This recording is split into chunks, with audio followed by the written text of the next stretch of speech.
It was March the 9th, 1998 in Big Spring, Texas, before we had moved to Abilene, and we were expecting our third child. As labor started, it progressed normally and fairly rapid, and about 4 or 5 o'clock they called Robbie to go ahead and come up. Well, as it usually is at 4 or 5 o'clock in the morning, it was very peaceful in the hospital in the labor and delivery department. There were no other ladies in labor at that time. It was very quiet. It was early in the morning. I had not packed anything. I had just jumped up when Kim called and put my clothes on and rushed up to the hospital. I got there. She was sleeping in between contractions. Everything was going off without a hitch. And so I kind of looked around through her bag to find something to read. She had her normal home and garden magazines, which I wasn't very interested in, but she'd brought her daily Bible, which had a different reading for each day of the year. So I pulled it out and started reading. We had not decided on a name for the baby yet. We had been arguing back and forth. I had a couple of names I liked, she had a couple of names she liked, but we had not decided. So I pulled out the Bible and started reading for March the 10th. It was early the day of March the 10th, and had started reading in the book of Joshua for that day. And the last thing that I remembered reading was chapter 1, verse 9, where it said, "Have I not commanded you? Be strong and courageous, do not be terrified, do not be discouraged, for the Lord your God will be with you wherever you go." And that was the last thing that I remembered reading. Shortly thereafter, things started changing very quickly. I could tell I was short of breath, and I have asthma, so it was nothing new for me. And I asked Robbie to give me my inhaler, and I don't think I ever used it. I'm not sure what happened after that. There was a flurry of activity. The obstetrician was there just in a matter of minutes. They called the anesthesiologist in very quickly. They were administering Kim oxygen, giving her breathing treatments. Baby was delivered without incident, and the baby was healthy. He was beautiful and perfect, but Kim wasn't. She started having respiratory distress. She started bleeding profusely.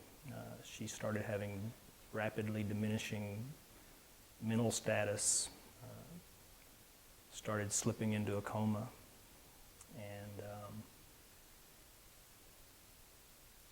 if it weren't for a very, very experienced, very skilled obstetrician that we happened to have at that day, I have no doubt that she would not have survived.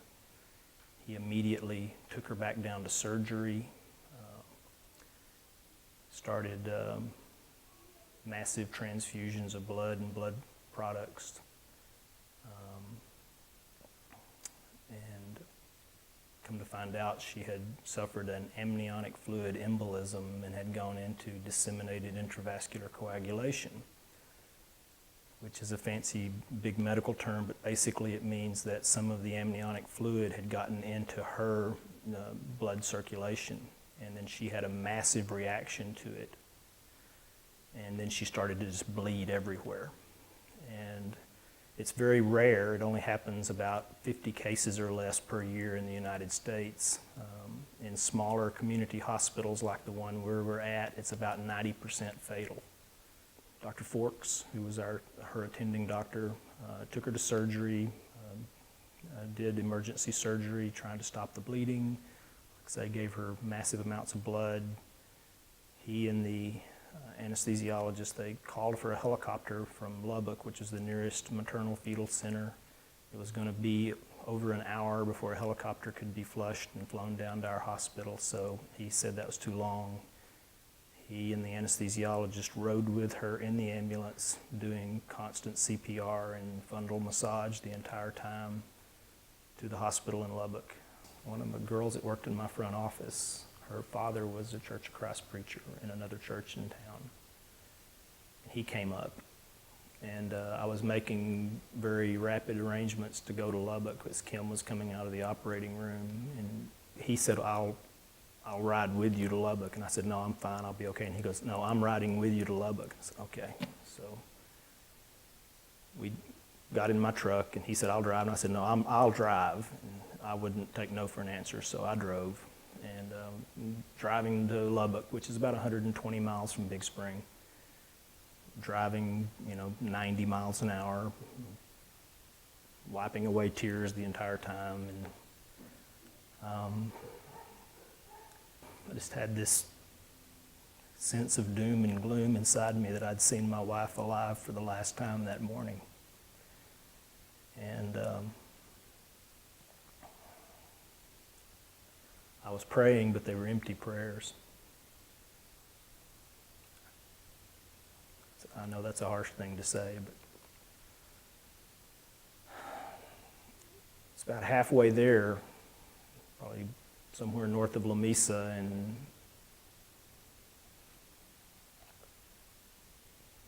I suddenly remembered those words that I'd read that morning.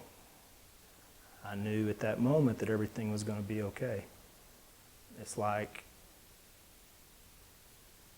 I had this calming feeling come over me. I remembered the words of God. I remembered the words of the Bible that told me not to be terrified, to not be afraid. The Lord was with me. Robbie walked in, and I was still on a ventilator and I couldn't talk.